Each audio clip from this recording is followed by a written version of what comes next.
Hello, everyone. A message to begin. Isn't it amazing that the primary relationship, which has the most potential for the most astounding rapture, is the most troubled and the cause of untold suffering? When the natural flow between the amazing opposites is disturbed, we suffer. What we need is a whole new story of love, a great union, or perhaps a great reunion, a restoration of the balance of our own complementary natures to recover the essence from which we both emerged. Welcome to the flow from Om School Live. I am here with Master Spiritual Teacher GP Walsh, and I'm Lisa Berry. Always forget that. And today we are talking about the essential oneness. So, GP, we've got ourselves into some trouble here with the masculine and feminine. And it doesn't I'm not surprised. and it doesn't seem like we can go back. And so today I welcome everybody here. We see we got some of our beautiful viewers here participating and witnessing this. And hopefully you're here because you're sensing this, you're experiencing, you're suffering this essential oneness, breaking down, not balancing, not flowing. And so GP, Yes. last week we really touched on not just the feminine, but the goddess, the queen, the feminine, the woman. And today it's about the flow of both of these. So let me begin with, how did we get ourselves into this much trouble that we literally cannot go back and use another model? Well, we can't go back to models that used to exist, because the model that was successful for a very, very long time, millions of years, and successful in every other species on the planet, was when we as human beings were completely at the mercy of nature, right? And therefore, we're wandering around the Serengeti looking for food, right? If it was there, party.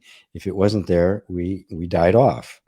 And so our intimate and complete dependency on nature was obvious, and therefore the natural roles of the gender were predominant. And the feminine role, the woman, was highly regarded because source of life, nourisher of life, right? And human life takes a long time to develop, so it's she's the nourisher. She feeds the child from her own body, let alone give birth to it, for a couple of years before the child can be weaned. And so woman in that state is also extremely vulnerable, which means the entire species is vulnerable. So men evolved to be the protectors of that, right? To make sure that we survived. And so women developed the instinct of connection and legacy and generations, and just kind of a very matrix kind of organization, the way they would do things. Whereas men, it became, and emotionally, they developed the capacity to connect and to empathize and to feel others' pain. Men, on the other hand, because we had to protect and hunt, that got dampened, right? I mean, you can't be feeling a lot of empathy for this thing you're about to kill and eat, right? Exactly. And so a certain amount of that emotional connection had to be cut down. Not all of it, because the early rituals were all just a recognition of the fact that life survives by eating life, the mystery of it. And so there was, in our culture, when we sit down to dinner, we thank God, right? The Native Americans sit down to dinner and they thank the animal for giving its life so that they might live. So there was this intimate knowledge of the connection, and still the necessity to kill. And so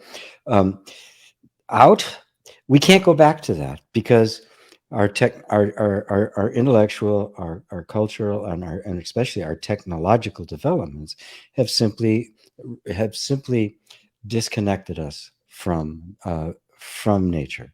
We have come to be able to dominate nature, right?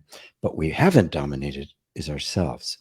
And the beginning of that process by which we dominated nature Started with agriculture. And in the realm of agriculture, instead of, the whole world being, and I'm wandering through it and I'm dependent upon the world, there's suddenly the whole idea of property emerged. There wasn't property before that. People didn't own stuff, right? It was pretty much communal. Maybe you had a blanket, maybe you had a spear, right? but the idea of owning the earth was just a completely foreign concept. With that came the fact that, well, this land produced more food than that land. That's more valuable. They're worth more. And you can see how everything became increasingly structured, hierarchical, specialized, until the culture replaced nature as the governing principle. And culture created the enforcement crowd, it should be the lords of karma or Yahweh or any number of gods, which reinforce the cultural hierarchy. And we get more and more and more divorced from nature, right? The reference point is more and more conceptual and less grounded in the earth, and you end up where we are now. This is the natural evolution of what took place in human consciousness as it developed the capacity to control nature and also to develop conceptual models and believe that those models were actually real.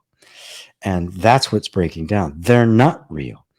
They're out of control, right? I mean, like, Bitcoin, does it have value? I don't know. But the fact of the matter is its value is completely made up. Hmm. The original value of Bitcoin was he got 3 pizzas for a Bitcoin. That set the initial value. And from this point on, it's been pure speculation. So you see, we have been completely divorced from any kind of foundational root that can say this is the primary value of things. And Hmm. as a result, the roles of the genders have been completely redefined, and the patriarchy took over that, because that's naturally hierarchical when the city states and culture began to develop out of, after the millennia of the hunter gatherer, maybe millions of years of the hunter gatherer. It's so funny how they literally have, the model has disintegrated the even. So our purpose is gone. Our understand, like I love that you said our reference point is gone. Value has switched. We no longer have a job to fulfill, and it's so out of, like, like when you talk about, you don't want to go to space, or we want to go to these, virtual realities is really what comes in. And so there, it's just so. Do you remember back in the day, what were they called? Oh gosh, you used to try to stand, it's a ball with a ring on it, and you used to stand to try to balance yourself.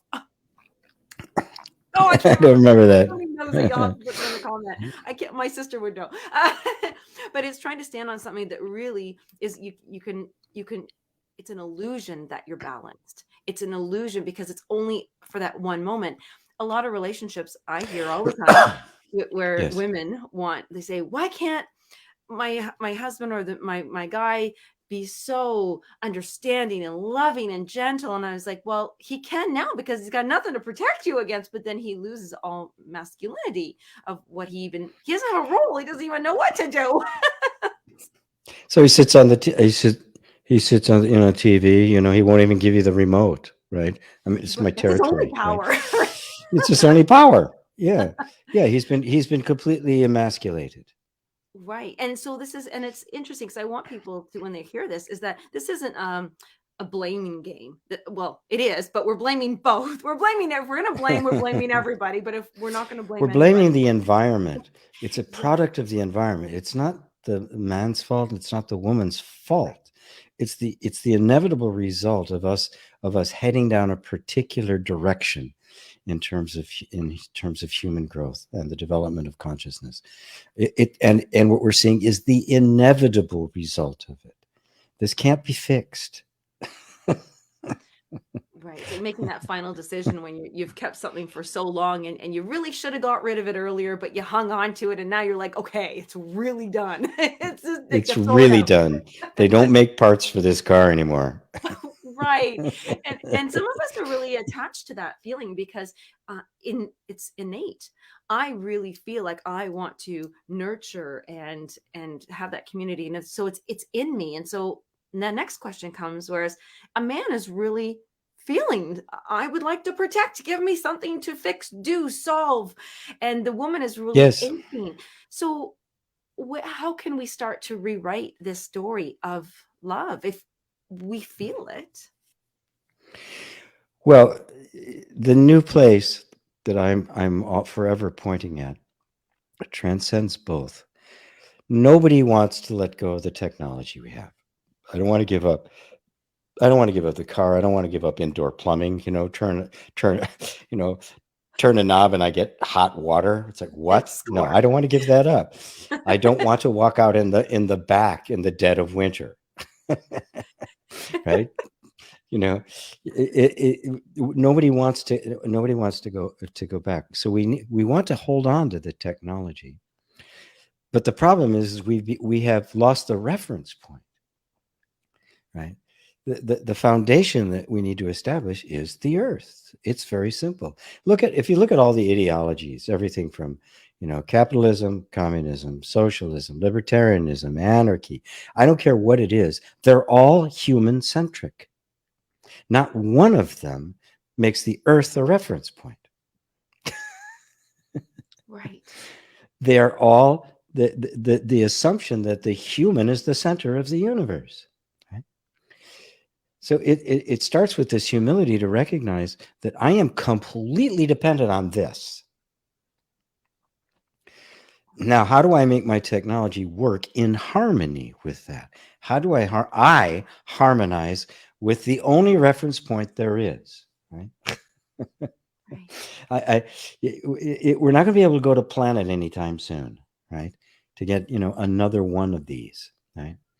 And the damage we are doing right now is almost irreversible. I mean, it's at the point where it's going to be a cascade of ecological disasters as the Earth seeks to restabilize itself, right? Mm-hmm. We have right now the technology at our disposal that we could solve every problem on the planet in 1 year or less. We don't have the will to do it because our essential reference point is still stuck in the human being as the center of it. And of course, all the religions came from that, right? The Abrahamic God is a God of the mind, right? Nature is abhorred. Nature is fallen, which is why, because women, being obviously more close to nature, became secondary. Yeah, and in the weirdest turn of events even imaginable, the most distorted thing, we have a man creating all life with no woman at all. I mean, Mm. that's just that's complete. It's insane. That's the product of a warrior tribe where everything they were doing was about war. And that's what the Abrahamic heritage is. They're just warrior. It was a warrior tribe. This, to me, Still it's so are. much, it feels so much more, it's more deep than respect. It's not about respecting someone, like you must respect your elders or you must respect it. Respecting the earth is different. It's a different language. It has a different vibration to that word for me. But when what we're talking about here is I love that. I'm just getting, do you know that I've heard you talk about the reference point now? Let's go with at least 4 times. I just got it. I just got it because when you said, and we've talked about this, about it being all the human being the reference point, and the, all the words you said, I can't remember them all. But anyways, but now really, what hit me was when you said we can't go out and get another Earth. That was so amazing to me right now. I just got it because there's things that I go, oh, I can't. I have, there's been items that I wanted to purchase that they just don't make them anymore, and I wasn't expecting them to not make them. And then I'm like, what? No, I can get anything, can't I? And when you said that, I can't run to IKEA or Walmart or whatever and buy another planet. This is it. The limit, This is the word it. limit really hit. Yes. When we bring in the word limit here, so we've got reference point. I finally got it. Thank you, student Lisa. And we bring in the word. Now I've got a reference point. Here's my reference point, and now I must recognize and respect in a heart-centered way limits. How you Yes. mentioned that we don't have the will to do that. How can we get it? How where do we find the will to do it? Well, a healthy dose of reality would help, right? Let's give an example. The United States is 4% of the world's population. We consume 25% of the world's resources, right? Do the math. For everybody to live life the way we do, and the American dream is that, oh, everybody can live like this, right? Well, in order for that to happen, we would need 5 more planets to be able to fill this, and we'll need an extra one because we want to grow, because the GNP always has to grow. I mean, let's look at it. There's only one way this can happen, right? Either an enormous amount of the population dies out, some remain and they're enslaved, and the entire Earth belongs to a very small set of people, right? Or we wipe all of ourselves up because there aren't any other planets to be had. So we simply need a dose of reality. But then we have to realize that our entire systems, the way we do things, is based on the idea of unlimited growth and infinite resources. And we realize that fundamental delusion, right, gives rise to all of our economic and political institutions. They're all founded on that, right? We want to have everybody praises when the GNP grows another 3%, right? Well, what's fueling it? Consumption. I mean, just the staggering amount of the consumption of the natural resources of the planet being consumed faster than it can replenish it. There is a harmony point. There is a sweet spot in which, if we are there, this planet will survive forever because it knows how to do it, as long as we don't stress the system, right? Just like the human body. It will do everything it can to survive, but eventually, if all you do is eat McDonald's hamburgers, it's going to die because it simply cannot compensate enough. It has to get what it needs to be able to replenish and have enough time to do it. When you're doing weight training, you don't do it every day. You do it every other day because the body needs to recover. You can't defy that. You can't force it to do that, right? They try with anabolic steroids and things like that, and people look like freaks. They don't look human because they're not. I would like to this is amazing, and hopefully everybody will love this tip. I just learned how to be able to take basil leaves off from a plant and have it continue to grow forever. It's where you take the leaves from. And if you prune your basil plant from a certain place, I'm on my 7th round of this little plant, and it's amazing because I have a great respect, and I also know it takes time for the new ones to grow. So I can't have basil every day, but I can choose the basil, and it's remarkable. I will share some pictures. Actually, I'll put some in the comment after it's posted. But resources. Now I'm thinking about plants and food, and I'm sure people are watching how to build their house and have heat and everything. But some of our most natural resources are the feminine and masculine resources of protection, of nurturing. And these kind of resources, they don't run out. We just block them. So Correct. In learning how to share these resources, to say, hi, I'm a woman, I've got these resources, Mr. Man over there. And then Mr. Man can kind of come over to me and say, well, I got these resources. How can we start that conversation where we don't feel like we're giving up or losing anything, and not competition and not being exploited on either ends or blamed? Yeah. Yes. Well, first off, we have to stop letting a sick, decadent culture define who we are. The culture has been defining us ever since it got started 12,000 years ago. So we were no longer defined in terms of relationship to nature, nor in terms of our relationship to each other. We were defined in terms of the cultural mandates that were passed on from on high, and the God that was essentially regarded as the ultimate authority to make the moral imperative. It had to be like this, and you'll still hear it. This is the way it has to be. You'll still hear Christians saying, well, without God, you atheists would be just immoral. You'd be eating babies and stuff. And it's patently absurd, right? It's patently absurd. You don't need You don't need an overlord threatening me with eternal punishment for me to be good. I don't need it. Thank you very much. I know the difference. I know it works and it doesn't. I know certain things have certain consequences. I don't want them. That's called nature. It doesn't need to be imposed from on high. But what's happened is our whole sense of self, our whole sense of identity, um, including gender identity, has been forced on us from the outside. So men have become who they are in the relationship. Women have been put in this position, men have been put in this position. And we can get really mad at men for being, for being brutes or the like, but they were forced into that position. It's not our nature, nor is it natural for women to be, demure and just, take whatever they can get or be codependent. It's not women's nature to do that. It's enforced through the culture. So it starts with a liberation of myself, right? Mm. And looking at the life that I've been leading and recognizing that almost none of it have I chosen. None of it is in harmony with me. None of it feels comfortable. Right? And we all feel it. You'll hear me refer to this all the time as the whale in the swimming pool. Right? You take a critter that's used to swimming all the oceans of the earth, right? And the whales have 3 times the amount of space available to them that we do. Yay, well. Right?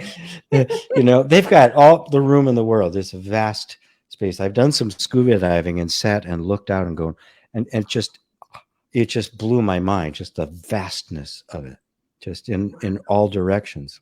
Scary. Whew, I don't belong here. Anyway, you take that creature and throw him in a swimming pool. Is he going to be happy? Oh, absolutely not. Can't be. Because in an environment that is completely contrary to his own nature. Yeah. Take a man, who wants to do things, wants to protect his woman and his family, or his friends, his group, and you put a little tie on him and throw him in a cubicle and make him serve the interest of some guy he's never ever going to meet, and he's never even going to see the fruit of his own labor, and you expect him to be happy because, oh, look, you're taking care of your family with a little picture there and stuff. It's no wonder that men go crazy, and that Really white thrive. men have midlife crisis and want to Some go to space. men seem to thrive or enjoy, or some women seem to. What? Yeah, I think we should talk about that. What about the people who are thriving in a given position or role that isn't quite in alignment? Well, if it's not in alignment, they're not thriving. Period. Oh, right. Right. The only way it can thrive is if it is in alignment with who you are. It doesn't mean that organization, we throw all our, it's not anarchy, right? It's just that the organization has a natural element to it, right? If I am part of a group that honors me as an individual, right? And I know who I am, so I'm aware that when my individuality is being encroached on, so I know when to say yes and I know when to say no, then a flow can take place between a group structure and an individual structure, right? And then you get a real tribe. You get the ideal tribe, which it's the sum total of the powerful individuals within it, all willingly serving the greater purpose of the tribe. That's completely different than me selling my time to some corporation, right? I'm not serving the interests of that, really. I have to serve that or I don't survive, right? I'm sorry, but the employee-employee relationship is just nothing more than the master slave and the aristocrat serf. There's no difference. I agree. I agree. I like that you used that term, ideal. The ideal tribe. That might be something that we should do. And I like that because yes, it's you're the model is broken. We're throwing that out, but we could still take some pieces of that model, or some lessons or some things that might have worked in the model that's no longer working, and there's still some validity to it. So the ideal tribe is really a form. Yes. Yes. Once, as always, I talk about becoming conscious. Once there's a consciousness there, this is, the current system under which we live is purported to be God's will. I mean, you hear Christians talking about, capitalism as the way God wants it, which is like insane, totally insane. It's a system we created according to our particular set of values. It's clearly not working anymore, right? But because it is such an ideology now, we can't step outside and say, okay, this is broken. We need something new. What does work here? And what doesn't? What can be thrown out right now? What can remain? And what can we use for a little bit until we can transition? So we can make this not make this a total raising of the field, right? Not a complete, just dynamite the entire thing, but can actually have a smooth and safe transition to another level, instead of what's usually happened in the past is absolute collapse of a culture, and then another one comes and takes its place. But in the meantime, there's just enormous suffering, which could be avoided with consciousness, becoming simply aware. Yeah. And that requires a fundamental shift in the underlying values of everything, and a fundamental shift in our respect for our own natures, right? Because the denial of women is the denial of the earth, because Gaia, it's the feminine god. Nature itself is denied, it's abhorred, it's regarded as fallen, and as a result, women have been stuck in this place of second class, just another commodity to exploit, just like the earth. It's not a living being, it's a commodity to exploit, right? And of course we do that at great peril, because it is a living being, right? And just like every other living being on the planet, it will do everything it can to survive, including, if it needs to, wipe us off of it. Shake us off like water off a dog's back. This little pestilence here, it's like, poof, Oh, I have such a funny image in my head there. I like that. That was really hopeful and genteel. I feel like there was some I felt like I could accept that invitation, being the human in this model that we are, and needing and wanting and craving a better way, but still hanging on to like, eek, I don't want to let this go and this go. I like that you said, well, what does work and what can I do right now? So I almost was feeling like, oh, what can I go through my house? Like, is that something that we should even start? Like, do we start in our, like you said, we want to dominate ourselves. So do we start within, but then do we start looking at our environment, our house, then our job, then our relationship, and start plucking? Yep. That's exactly what happened. You have to know you, right? And there's a movement called minimalism, which terrifies a lot of people. It thinks you have to go with nothing. No, what it is you go with nothing extra than what you actually need and what you actually are. The decision is on every object you have: does this serve me? Does it make me happy? Does it add to my life or not? In the U.S., there are 15 billion square footage of self-storage spaces. Oh, now you got to multiply that by 2 or 3 times, because every one of those has multiple levels that have shelves in them. So we're talking about literally 30 billion square feet of space just for storing stuff that doesn't fit in your house. I know. Right? Because this drive to have more and more and more, as if that's going to make you happy, has overwhelmed us. So, every now and then I'm doing it again. I'm purging. I'm selling everything I own, and I'm stripping down to the only thing that I need. And it's really been interesting. Things that I've held on to for a couple of years, I pull it out. Oh my God, I'm never going to use this. Mm-hmm. So off it goes to the recycler. It goes on sale for somewhere, or it goes on offer up for free. Take it, because I'm not using it. So if we really got down to the point of what we bring into our life that's truly satisfying, consumerism would drop off to almost nothing. We would save the planet, but we'd have some economic problems because our entire economy is built on this unbridled and insane consumption. But, so again, it comes down to you have to know yourself. What do I really like? What really does turn me on? And yes, it can start with things, but your relationships, right? The kind of work you do, the friends you hang around with, the entertainment you take in, the books. It's everything. Yes. And this, I had a super important question because we are talking about that flow and the union Hmm. and reunion of feminine and masculine. So when we ask ourselves those questions, does this serve me? Does it make me happy?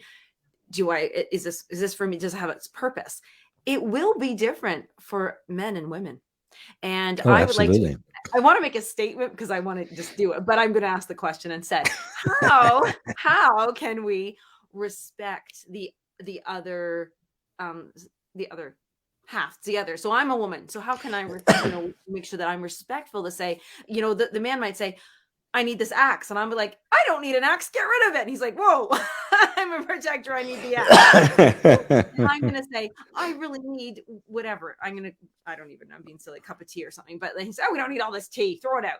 So how can we have this respect as we decide and make those choices of, yes, this serves me and this doesn't? How can we come up with love? Honoring the polar nature of things, honoring the nature of woman. It's really simple, and honoring the nature of man. And note that if both are being fully true to themselves, harmony is absolutely inevitable because we were built to flow together. It's inevitable. You couldn't not do that, right? And together that makes a home, right? Those are the elements that come together that make a home. It's when we're looking outside of ourselves and accumulating things that we don't need that things begin to get cluttered. Stuff starts hanging around, and and that's when all of a sudden all these knickknacks start appearing, right? That have zero meaning to anybody, and before you know it, I have no place to put my remote. What? Yes, yes. Right. It clutter is simply bringing into your life things you don't actually need or use that may have a temporary meaning value to you, but aren't really sustaining, right? Like a snow globe from a vacation or something, right? Yeah, it's kind of cute for a while that you kind of buy that crap on vacation you wouldn't buy otherwise. And but when you get it home, you go, what the hell do I do with this? Now, if you think in the beginning, you're gonna, yeah, I'm just going to throw it out in 2 days, so I don't even buy it in the first place, which would be the better thing to do. But we kind of collect these things. Oh, wasn't that a great time? So you're living in the past, you're living in memories, you're not in the present moment anymore. It's like taking pictures, going to some event and taking pictures and never actually experiencing the event. Right? Yes. This is how we live our lives. This is how we accumulate stuff.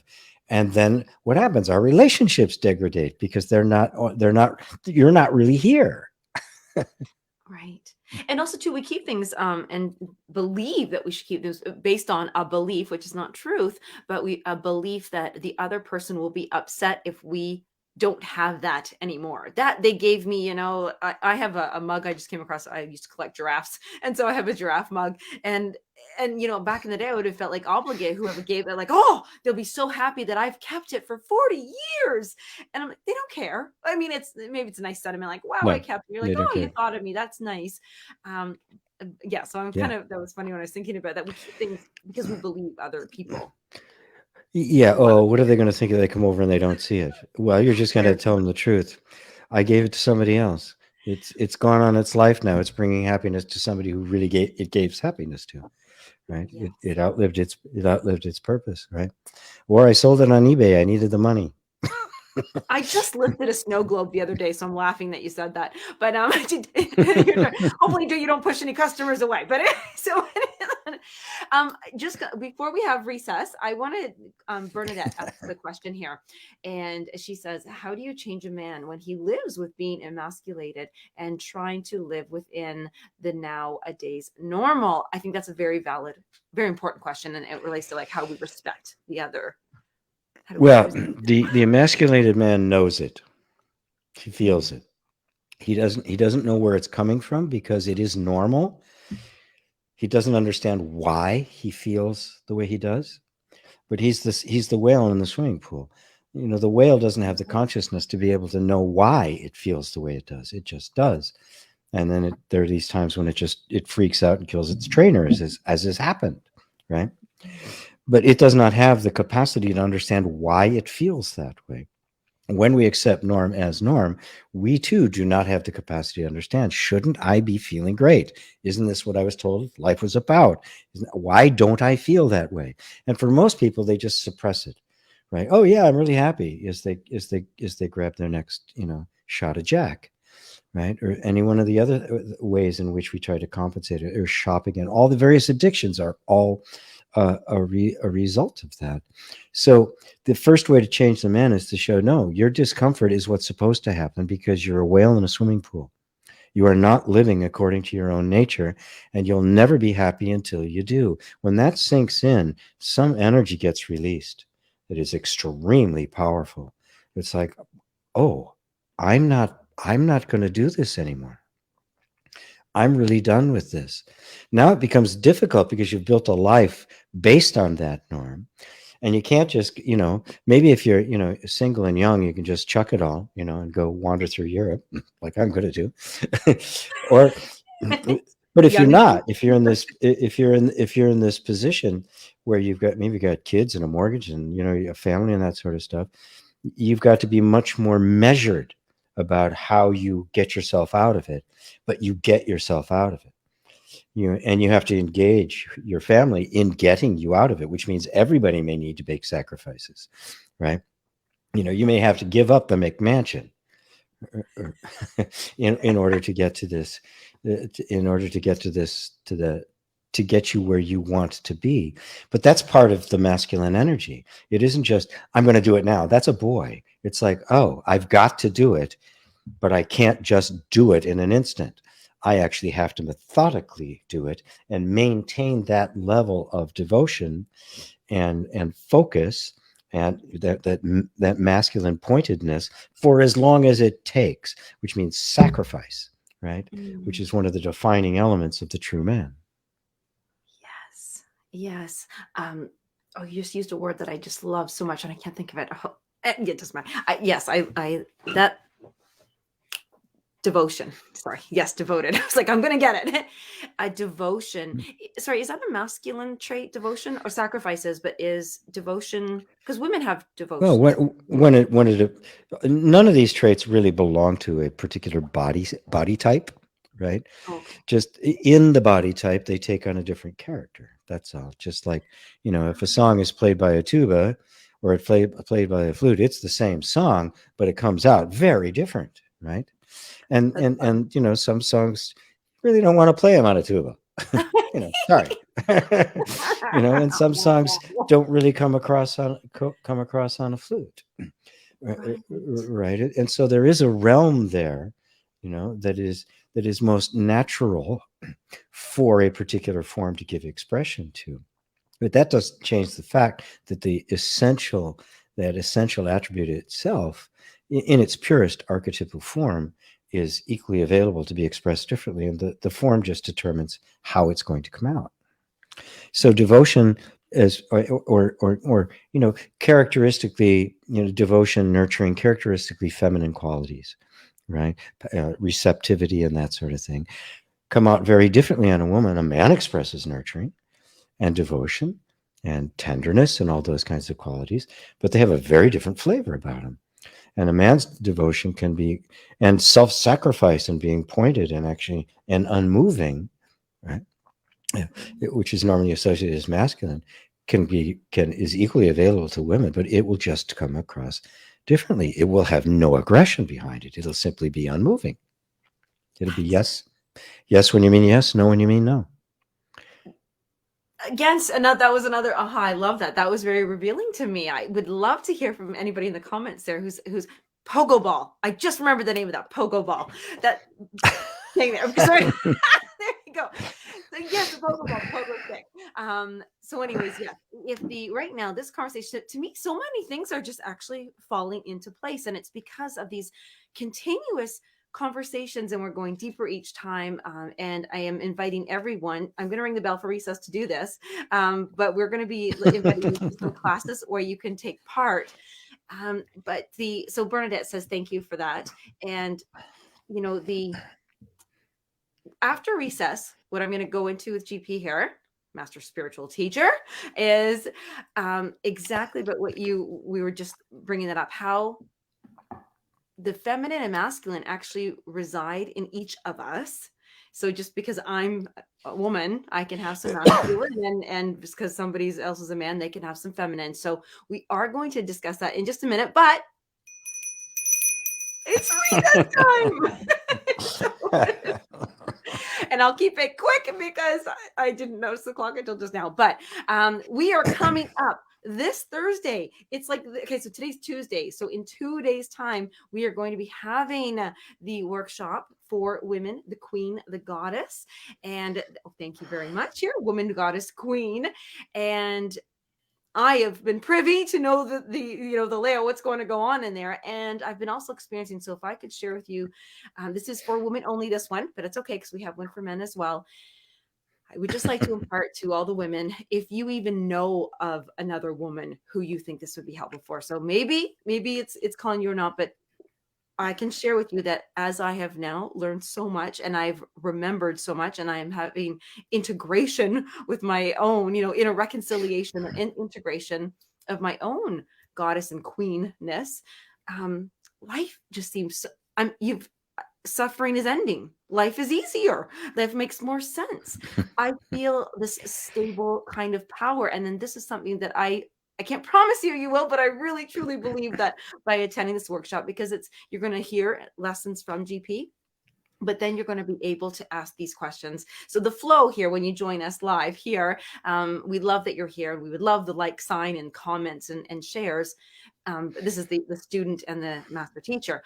But when you come to these workshops, this is where you get real personal assistance and guidance. And so I would invite everybody to go to this page right here, gpwalsh.com/woman, and sign up for this $147 for you to come in, or you can do 2 payments of $75 if that makes it a little easier. And if there's any other questions around that, you can just let us know. We can discuss it with you privately. But that is absolutely a class to attend.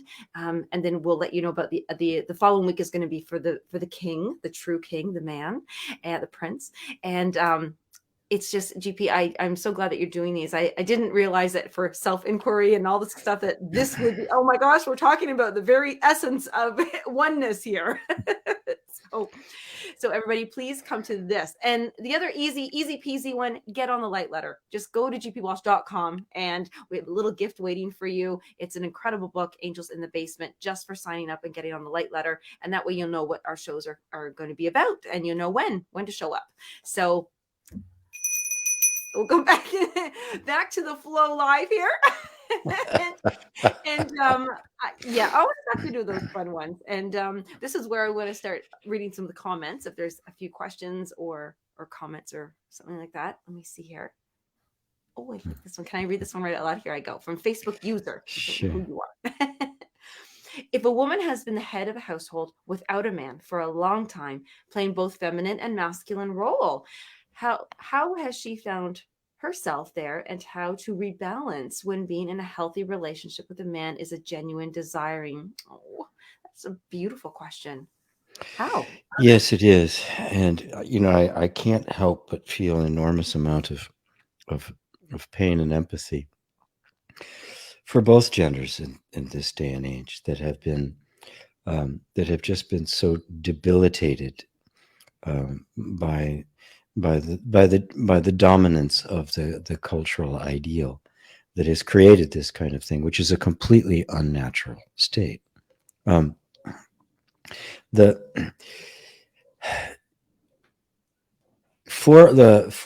woman has to become the head of the household and be both mother and father, as I had to do. I had to become both father and mother.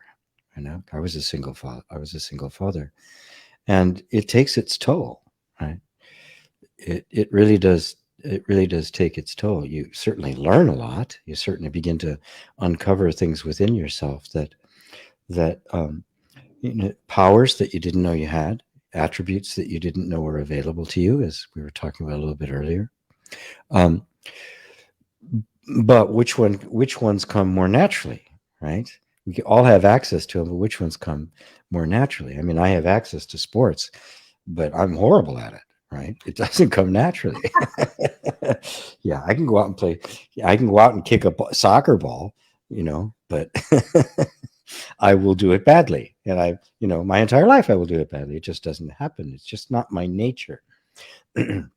And therefore, the most important thing to realize is that you're simply having to play a role that you can play but isn't natural to you, right? Which means you haven't lost your essential nature, right? Be it feminine or masculine, has not been lost, right?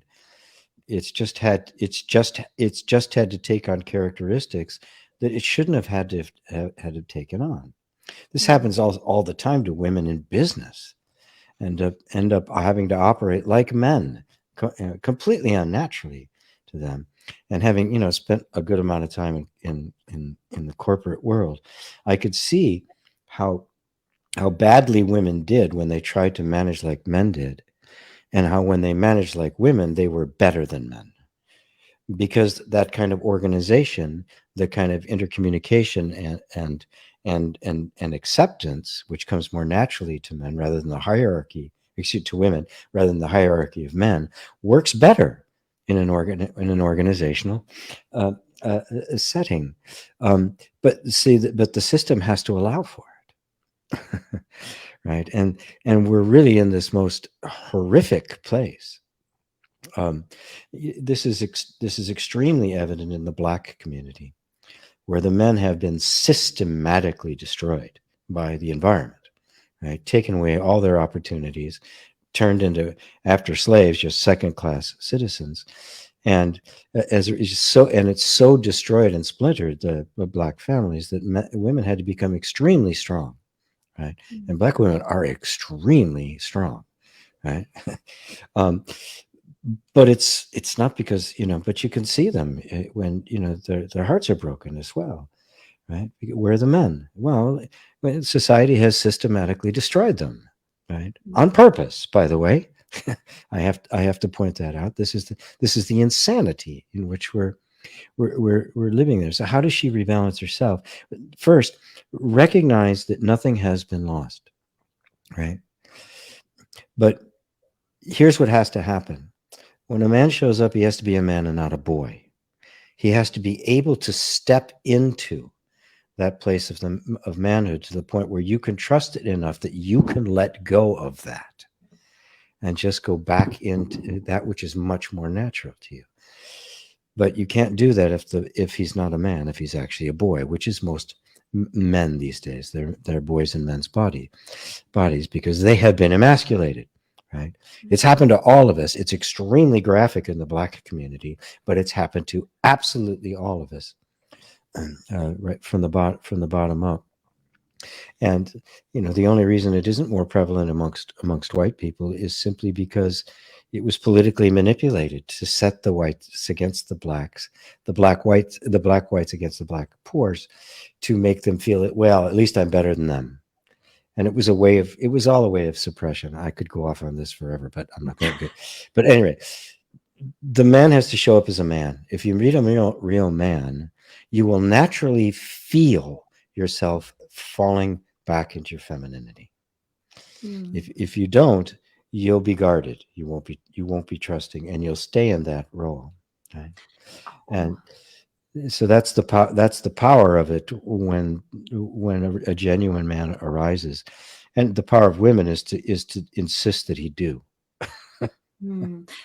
Oh, I had so many little light bulb moments there. Thank you, Facebook user. And I want to remind everyone what you had said earlier, even with Bernadette's question there, is to recognize when you are a whale in a swimming pool and that it is uncomfortable.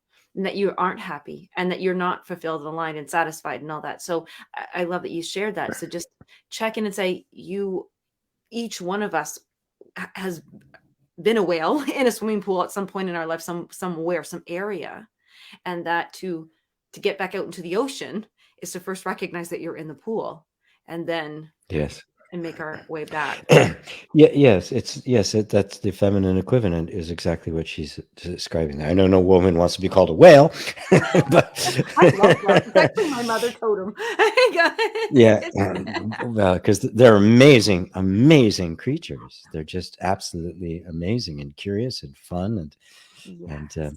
but so you can see that you're simply in an environment now in which you have to be. You're a whale in a swimming pool.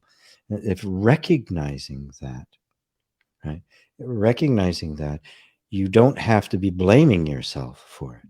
It's simply the way your whole energy system is adapting to the environment that's there.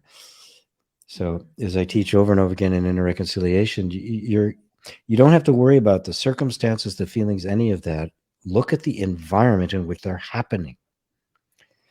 Because the energy system, the nervous system is constantly adapting itself to the environment. Change the environment, and everything inside of you will change. You don't have to worry even about healing past traumas and karma and all that. That'll take care of itself Mm. because it's only held in place by the environment in which you're in. And to recognize that really lets you off the hook. Nobody's to blame for this, but it also opens you up to seeing when that doorway opens in the pool and there's a little pathway back to the ocean. You take it. Yes. Yes. I love that you just said that. I know we just already talked about the class, but I have to share this.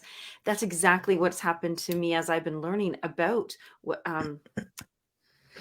queen and goddess and me, about me, right? And I love that you just said that, because it literally, I don't need to sit now and go, oh, I've got to work on healing this and releasing this trauma. It literally, guys, I have to tell you this, it just dissolved. I don't There are things that I'm like, it doesn't even exist. I didn't do anything yet, but I did. So this is like a really great Yes. super starting point. And talking about adapting to the environment and how our lives change when our environment changes. Just to show you, Mark shares here the fun fact that the average square footage of homes in the US was about 1,000 square feet. In the 70s, I lived in a little tiny house with my family growing up in the 70s, and now it's over 2,500 square feet, which is the average. So there are some that are super big, super, yeah, differences all over. But that is a fun fact, and we do adapt to it. Now we think that that's too small. We need more space, more distance, and more room for the technology that we have, all our They devices. did they they did heat signature studies on the McMansions, these huge 2, 3, 4,000 square foot in the gated communities. Yeah. And the heat signature, they could look at it through infrared and watch the patterns of the heat as people move the house. In all of those things, about 40% of the house was actually used, 60% of it completely unused. And Mark pointed out, you remember back in the 70s, a lot of discussion about limits to growth. But that was the whole thing in the 70s. That was wisdom. But then Reagan came along in the 80s, and it became all about consumption. Buy more, buy more, buy more. I mean, just completely, he gutted all of the entire thing and created. That's when the whole neoliberal thing caught on. There should be no restrictions, unlimited growth. Nobody should ever tell the rich people they can't be that rich. And so all the money could eventually migrate. And that means they have to keep people as consumers and not as human beings. Yeah. And then there's nothing to protect at that point, because it says, no, just keep going. So I love that you guys are Yes. great. Look at you guys. And I love that you said, thank you. Smash that like button. We like that too. Oh, just a big hello to everybody that's here. Let's see, going back. Any more questions or comments specifically that I don't want to skip? So lots of hellos in the beginning. I love them. Okay. And then you comment. Thank you so much. When you say to change the environment, do you mean my external world or my internal environment? Reassuring myself that nothing is wrong and nothing is missing. Question. It starts there. but there's a direct correlation between the external and the internal, right? Because the external environment is created by the internal values, right? What I value as what I regard to be as that which is most sacred and most true will inevitably reflect itself in what I buy, in who I'm with, the jobs that I have, the things that I engage with. If the earth is sacred, really sacred, right, in the sense that I can't live without it, right, then what's the best way? What's my relationship with it? Well, it certainly isn't is it just an unbridled consumer expecting it to just fulfill my every little fantasy, right? And it means I then have to start looking at what I am doing. That's why I don't eat meat. It's just too destructive to the environment, right? Not to mention just the cruelty, the immorality of it, the unhealthiness of the. I mean, there's such a huge list of things, around meat consumption that the only excuse anybody has is I don't care. I like it. I'm going to eat it, and I don't care about the consequences. That is really what everybody's left with, right? Because anybody who looks at it goes, we can't have this anymore. It simply doesn't work. We have to find alternatives. But this is how it happens. Because if I come to that conclusion, all my habits in the external world change. And when more that happens more and more, everything in the external world that's responding to our human values is going to have to begin to accommodate them. Politicians are cowards, right? If there's a mass movement from the bottom up that says this is unacceptable, they will accommodate it as best they can, right? Because right now they don't serve us; they serve a tiny group of people. It's the illusion of democracy. There hasn't been anywhere in the world for God knows how long. Yeah. But I'm getting off. But you can see that's part of the value system, right? Right. Right. So you're not powerless. We are not powerless, right? So yes, you're first changing your own inner environment where you're being willing to be with your own discomfort. Oh my God, I'm a whale in a swimming pool and I don't like it, right? Now that all by itself is a level of self acceptance that immediately shifts your internal environment, right? Because it's self acceptance. I'm honestly accepting the fact that I don't like this and Mhm. I need this to change. It's becoming increasingly uncomfortable, right? So the more that's accepted, all that energy of discomfort now, right? Because it's no longer is no longer being usurped into suppression. It starts moving towards the creative expression of it, right? Which is solutions, which is changes, which is which is the kind of tumultuous rebellion that nothing can stand against it because it's empowered by the realization. It's empowered by its connection to the reality, and the reality is this is not where I belong. I am better. I am worth more than this. You reminded me of being little and or not even little, being at someone's house and eating something that they just made for you, cooked for you, baked for you, done something, and you really don't like it. And you are eating it and you're trying to say that, no, it's good. It's good. Yeah. Yes. You're trying again and again. You know when you don't like something, if we were, so I love that because that tuning in, that self inquiry piece is oh, it's like more than half the battle to end suffering. It really is. And so many times if we can be honest with ourselves, and I love that I remember that you said liberate ourselves from this oppression. And that's where our weakness comes from because we're weakened by the non-truth. We're weakened by lies. So if we ourselves are living an untrue life, we are weak. And how then can we, you know, live by our values? Because so once we start listening and I love this feels good. Let's and put when such a solution. and when you first do start paying attention, this is what's hard is you don't the first glimmers of awakening in consciousness are not, oh, it's all wonderful and Yeah, they're roses. not. It's like, ooh, it's very uncomfortable. It's very upsetting. It's very confrontational, right? You see all the ways in which you've sold yourself out and still are. You see the circumstance you've gotten yourself into, that you've created a life that forces you to be here. And so it's like, whoa, I dug myself a hole. I insisted on calling it a tunnel, and it's not. And now I've got to gig myself out of it. I've got to get out of it.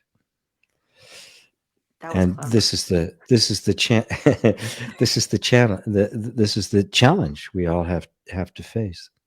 So awakening is the ultimate awakening, is the realization of the self, which is pure bliss, right? The stages along the way are revelatory, and usually what they reveal are, turning a light on in a room you haven't been in 20 years. There's rats and vermin and dust and smells, and it's like, okay, open the windows, start cleaning this place up. And yes, I I wish might it wasn't sell it that off like it way. is rainbows and sunshine. I might I might come across that way, but I've gone Well, through the discomfort too. on the other side of that discomfort is the rainbows and the dolphins. Yes, yes, and we Yeah. want you guys to have that. So, oh, Yes.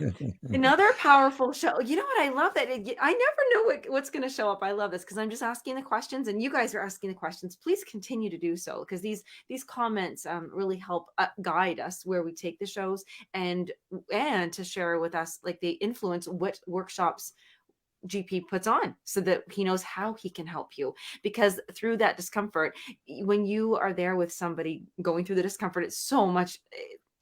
It's comforting. And there you go. It's more comforting to have somebody than this discomfort. Well, you really can't avoid it, because when you're in the midst of the discomfort and your whole life is shifting, you don't know what to trust and what not. You don't know what's real and what isn't, right? That's part of the discomfort. It's like, I invested so much in this, like, oh my God, what's real here and what isn't? That requires a guide. It requires a coach. It requires a teacher. It requires some training. Somebody to go, this is what's supposed to happen. No, you're not nuts. You are doing it right. Just stick with it, because it is so different. The entire foundation on which you're living upon which you're living your life has just gone. Foop. The whale is sitting there looking out in the ocean, and it looks very big. It looks very scary. It's like, whoa, okay.